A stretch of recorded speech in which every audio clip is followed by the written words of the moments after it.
అంటే యాక్చువల్ గా ఇప్పుడు ప్రముఖులు కాబట్టి వాళ్ళ వివాహం ఎంతైనా కూడా వాళ్ళ న్యూస్ ఆఫ్ ది డే కింద మిగిలిపోతుంది. మా ఒక్క తెలుగు మీడియాలోనే కాదు, జాతీయ మీడియాలో కూడా ఇది పెద్ద వార్తగా ఇప్పుడు ఇవాళ పొద్దు నుంచి వస్తున్నటువంటి వార్తలు ఇప్పుడు కన్ఫర్మేషన్. 1:30 ప్రాంతంలో సమంత స్వయంగా తన ఇన్స్టాగ్రామ్ హ్యాండిల్లో ఇవన్నీ ప్రత్యేకించి ఈ ఫోటోలు షేర్ చేయడము, ఫోటోల్లో కూడా ఇప్పుడు అందరికి అందుబాటులోకి వచ్చినాయి కాబట్టి పొద్దు నుంచి కొంత పుకార్లుగా అనిపించినా లేదా దాని మీద రకరకాల చర్చలు జరిగినా ఇది అధికారికంగా ఇప్పుడు ధృవీకరణ జరిగినట్టు అయింది.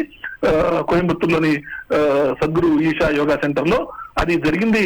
లింగ భైరవి టెంపుల్ లో జరిగింది. అది ఆదియోగి విగ్రహం పక్కన ఒక లింగ భైరవి విగ్రహం, ఒక గుడి ఉంటుంది. ఆ గుడి లోపల భూత శుద్ధి వివాహం వాళ్ళు చేసుకున్నట్టుగా తెలుస్తుంది. అంటే ఒక సంప్రదాయ పద్ధతిలో పూర్తి స్థాయిలో కేవలం కొద్ది మంది సన్నిహితులు, కొంతమంది బంధువులు, మిత్రుల మధ్య జరిగింది. దీన్ని అక్కడ ప్రత్యేకత అంటే ఆ సెంటర్ లో భూత శుద్ధి వివాహం చేస్తారనమాట. లింగ భైరవి అనేది అమ్మవారి విగ్రహము. అమ్మవారి విగ్రహం ఒక లింగ రూపంలో ఉన్నటువంటి అమ్మవారి విగ్రహము. అక్కడ ఒక ప్రత్యేక మహిమాన్వితమైనటువంటిది అనుకుంటూ ఉంటారు.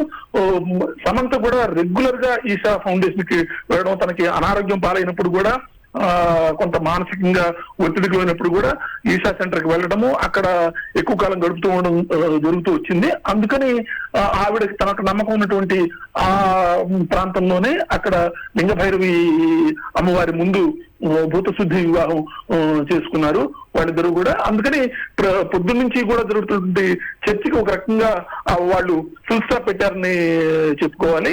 అంటే అనేక రకాల వార్తలు ప్లస్ రాజ్ నిడిమోరు మాజీ భార్య అయినటువంటి శ్యామల చేసినటువంటి ఒక ఆవేదన భరితమైనటువంటి ఒక పోస్ట్ కి కూడా ఒక సమాధానంగా ఇప్పుడు వాళ్ళు అధికారికంగా ప్రకటించినట్టుగా మనకు చెప్పుకోవచ్చు.